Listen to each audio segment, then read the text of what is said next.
Hola y bienvenidos a esta nueva sesión de Cristianismos Encontrados. Este episodio trata sobre Ptolomeo el Valentiniano. Ptolomeo sigue a Valentín en los videos anteriores, así como el Evangelio de la Verdad y el Tratado sobre la Resurrección. No se les olvide ver esos videos cuando estén disponibles. Vamos a repasar los datos básicos. Ptolomeo es uno de los seguidores documentados de Valentín, activo entre el 140 y 150, posiblemente en Roma. Hacia el año 160, probablemente encabeza su propio círculo cristiano en Roma, porque Valentín ya había fallecido. En cierta forma, se hace cargo de encabezar este círculo íntimo de iniciados, cristianos con una formación muy elevada y muy inquisitivos en la capital imperial. Como vimos en el Evangelio de la Verdad, Valentín habló sobre las eternidades o los pensamientos eternos de Dios, también conocidas como eones, y como nos dice Tertuliano, Ptolomeo es quien sistematizó estos eones, usando una serie de proyecciones. Y lo hizo utilizando lo que parece ser la matemática neopitagórica más reciente. La cosmología neopitagórica de la época es un tema muy amplio. A quienes les interese, les recomiendo y sugiero ampliamente que consulten la monografía de Joel Caldas Mackey titulada The Theology of Arithmetic, publicada por Center for Harmonic Studies. Básicamente, existían dos teorías dominantes. Los pitagóricos pensaban en términos de pares de opuestos.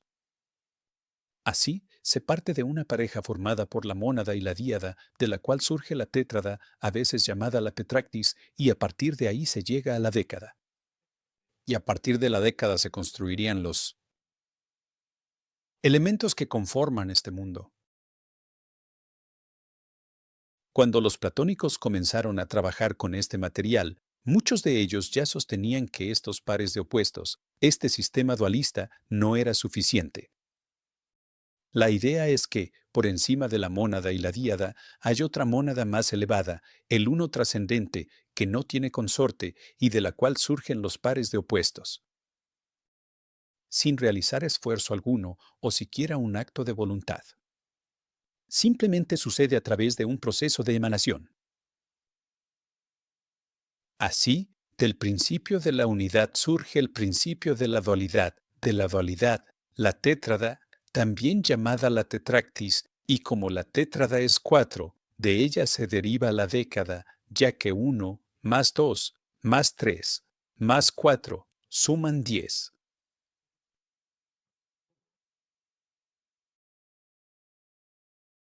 Esta es la idea general. Nos vemos obligados a reconstruir la adaptación que hace Ptolomeo de este modelo neopitagórico basado en números. Y en términos generales, parece ser que concebía la existencia de una mónada, Dios, el Dios verdadero, el uno último, que posee una díada, a quien se le refiere de diversas maneras, pero se trata del principio de la sabiduría. De ahí surge una octoada, es decir, un conjunto de 8, y a partir de esta octoada se despliegan una década y una dodecada, siendo dodecada el nombre específico para un conjunto de 12. En otras palabras, surge un patrón de 8, 10 y 12 que nos da un total de 30 eternidades. No queda del todo claro cómo obtuvo la octoada. ¿Tal vez combinando dos tétradas? No lo sabemos. Sin embargo, la dodecada parece tener un toque cristiano porque hace referencia a los 12 apóstoles. En todo caso, este es el esquema de los 30 eones que, como ya hemos visto, o bien incluyen a la deidad suprema o bien emanan de ella. Y esto fue una sistematización de lo que había dicho Valentín. Valentín parece nunca haber imaginado que estas eternidades en verdad estuvieran fuera de la mente de la divinidad. Pero, por lo menos a Ptolomeo, Se le acusa de imaginar estas entidades casi como si fueran separadas. Y creo que es muy importante tener en cuenta que son consubstanciales con Dios. No son otra cosa que aquello que son los eones, son consubstanciales con Dios. Son el pensamiento de Dios, comparten su esencia, no son diferentes de Dios. La adaptación de Ptolomeo es un fenómeno interesante porque Dios es un proceso mental y a estos procesos mentales se les dan nombres y se les dan consortes. Pero los valentinianos son plenamente conscientes de que estos no son 30 dioses, ni afirmarían que los están adorando. Uno estaría muy equivocado si así interpretara lo que dicen. Otra cosa que hay que tomar en consideración es que este no era material para el público en general. La persona que lo recibía primero tenía que ser iniciada. Antes de estar lista para aprender sobre las eternidades, la persona tenía que pasar por una larga instrucción. No era un curso de cristianismo básico. Era más parecido a un nivel de doctorado sobre cómo surgió el mundo, según el cristianismo. Lo que no debemos perder de vista es que es un grupo de personas con una formación muy elevada e interesada en los orígenes del mundo. Ellos están dispuestos a echar mano de otros sistemas, incluyendo las matemáticas más avanzadas, en este caso, matemáticas neopitagóricas, para entender cómo se creó el mundo. En el capítulo correspondiente de mi libro Cristianismos Encontrados, hallarán la tan conocida teoría de Ptolomeo sobre el Creador. Somos muy afortunados de tenerla, porque en el siglo IV, Epifanio cita una carta completa de Ptolomeo dirigida a una mujer llamada Flora, a quien él trata de convencer sobre su postura con respecto al Creador. Ya hemos hablado sobre Marción y parece ser que Flora tuvo contacto con él. Y obviamente, como ya dijimos, Marción tiene la teoría de que el Creador es malvado. Pero Ptolomeo trata de convencerla de que así no son las cosas. Siguiendo el planteamiento valentiniano tradicional, el creador no es un ser malvado, sino neutro. Un ser que se encuentra en su propio proceso de desarrollo moral e intelectual. Es a través de su personalidad que puedes aprender qué tipo de ser es el creador. Marción dedujo esto a través de las leyes que entregó. Algunas son sumamente injustas, mientras que otras son horribles, como la ley del talión.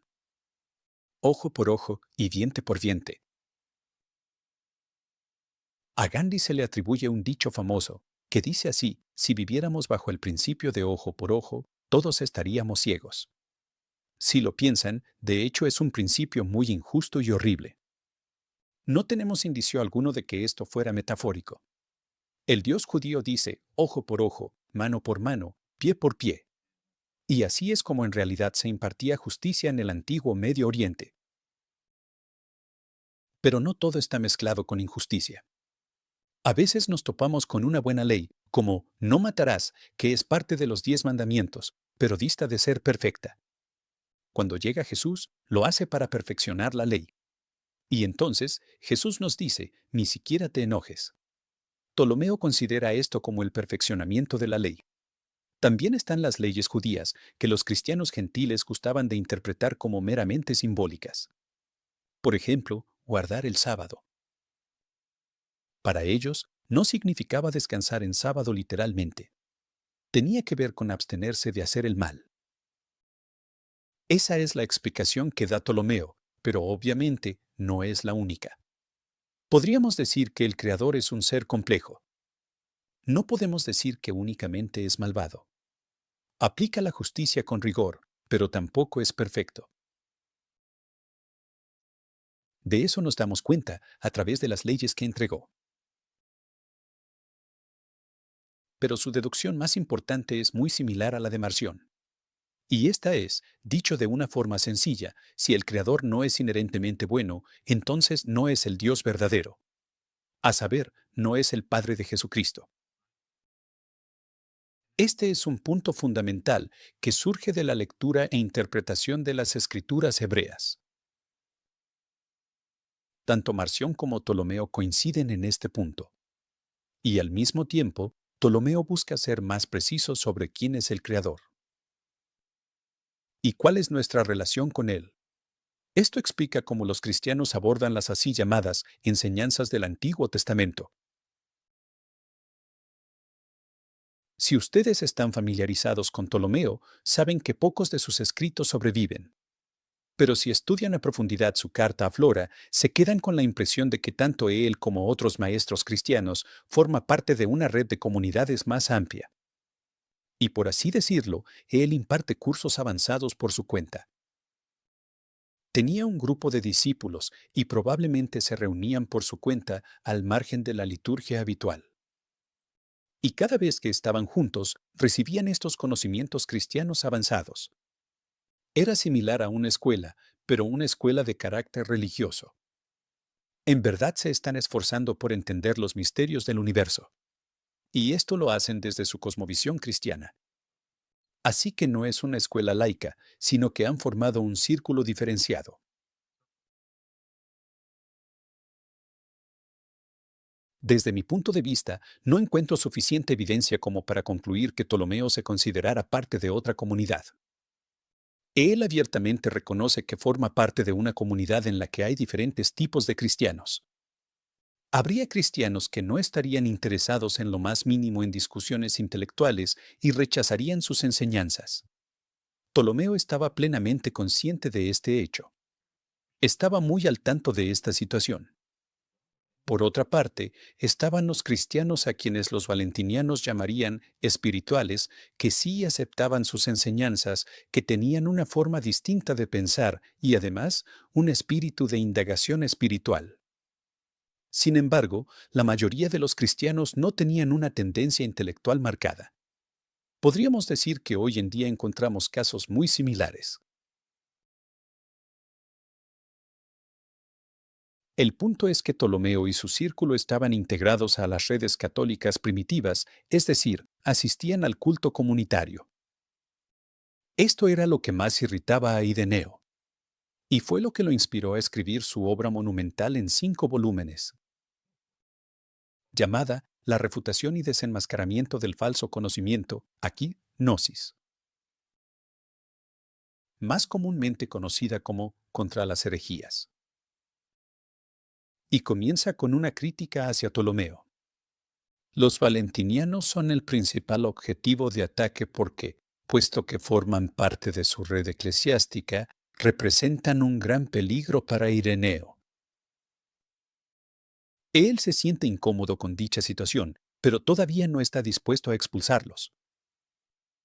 Por su parte, ellos se sienten perfectamente cómodos al pertenecer a esta amplia red del catolicismo primitivo y no entienden por qué gente como Ireneo los tacha de herejes y les exige que se vayan, que de hecho nunca se van.